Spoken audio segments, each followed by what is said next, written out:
आता 2026 हे वर्ष कुंभ राशीच्या व्यक्तींसाठी कसे असेल? 2026 कुंभ राशींसाठी आहे ना, बाउंड्रीजना ब्रेक करण्यासाठी आहे. हम्म. तर आतापर्यंत यांची 7.5 चालू आहे. कुंभ राशीचा 7.5चा थर्ड फेज चालू आहे. तर शनीने यांना ऑलरेडी ब्रेक केलं आहे. हम्म. यांना माहिती आहे करायचं काय आहे, कुठे काय करायचंय, सगळं डोक्यामध्ये आहे. हम्म. बट त्यांना ना कन्फ्युजन आहे. हम्म. ठीक आहे, कारण की जो राहू आहे ना, तो त्यांच्या पहिल्या घरामध्ये बसलेला आहे. आणि राहू जेव्हा फर्स्ट हाऊसमध्ये येतो ना, तर त्या टाइमला ना ते इल्युजन क्रिएट करतो. यांना माहिती आहे की मला काय करायचंय, मला कुठे जायचंय, मला कसं काम करायचंय, बट ते ऍक्शन नाही घेऊ शकत आहेत. म्हणजे कळतं पण वळत नाही. हा, कळतं पण वळत नाही. ते कन्फ्युजन आहे. आणि कधी कधी कन्फ्युजन बेटर आहे, बट इल्युजन जेव्हा होतं ना तेव्हा प्रॉब्लेम होतो की तुम्हाला माहितच नाहीये करायचं काय आहे. तर यांना माहिती आहे कुंभ राशीवाल्या लोकांना की मला कुठे काय करायचंय, कसं पुढे जायचं आहे, बट ते काय होते ऍक्शन घेऊ शकत नाही आहे. बरोबर. ते आतापर्यंत काय होतं ना, जसे सेकंड फेज चालू झाला ना, तर त्या टाइमला 2-3 महिने ते ना एकदम हवामध्ये होते की मीच सगळं काही आहे, हो. अहम ब्रह्मा असं त्यांच्या डोक्यामध्ये चालत होता.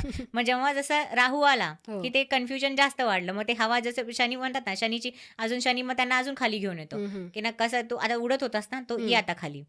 यांना हेल्थ इश्यूज पण होतील कारण 7.5चा सेकंड फेज चालू आहे. तर मोस्टली यांना बोन रिलेटेड प्रॉब्लेम होतील, नाही तर पोट खराब होईल. तर त्यांना काळजी घ्यायची आहे. त्यांच्या ना सेकंड हाऊसमध्ये शनी बसलाय आणि जेव्हा शनी सेकंड हाऊसमध्ये बसतो ना, तेव्हा फूड हॅबिट जे असतात ना, त्याच्यामध्ये डिसिप्लिन घेऊन येऊ शकत नाही. त्यांना असं वाटतं हे पण खावं ते पण खावं आणि त्याच्यामुळे यांचं पोट खराब होतं. तर यांना डिसिप्लिन घेऊन यायचं आहे. आणि हे जेवढं पण विचार करतील ना, मी सेव्हिंग करायचं सेव्हिंग व्हायला पण प्रॉब्लेम क्रिएट करतो. पण तुम्ही नाही, म्हणजे काय होतं ना, अननेसेसरी खर्च करायचा ना. पैसे यांच्याकडे भरपूर येतील, पैशाचे ऑप्शन्स पण येतील, त्यांना नवीन नवीन अपॉर्च्युनिटी पण मिळतील, करिअरमध्ये पण मिळतील, बिझनेसमध्ये पण मिळतील, अशा नवीन काहीतरी करण्याच्या संध्या पण भरपूर आहेत. बट एवढंच की त्यांना ना असं कळणार नाही की त्या टाइमला कन्फ्युजन, जसं राहू त्यांना कन्फ्युजन देईल की मी करू काय, हे कन्फ्युजन आहे ते कन्फ्युजन आहे. बट यांना एवढं नक्की करायचं आहे की सेटल नाही व्हायचं. ठीक आहे, जसं मी स्कॉर्पिओला सांगितलं की तुम्ही एका ठिकाणी सेटल व्हा. यांना बाउंड्रीज ब्रेक करायच्या, तुम्हाला रेडी राहायचंय. जर तुम्ही रेडी नाही राहिला तर तुम्हाला हे वर्ष अगेन तुम्हाला बेकार जाणार आहे, चांगला रिझल्ट देणार नाही. तुम्ही जेवढं रेडी राहताल की मला हे करायचंय ते करायचंय,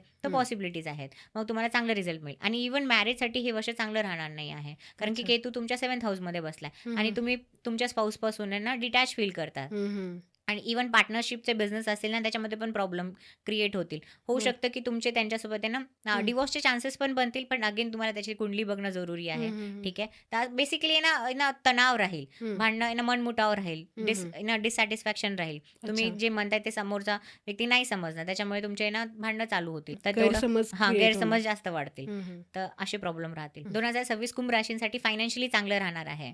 आणि त्यांची जर ना कोर्ट केसेस असतील तर त्यांना ना विक्ट्री मिळणार आहे. त्यांचे जे अपोनंट आहे त्यांच्याबद्दल पण ना, अपोनंट जे असतील ना त्यांच्यामधून पण विक्ट्री मिळेल. त्यांच्यासाठी चांगलं राहील, त्यांना चांगले रिझल्ट बघायला मिळेल.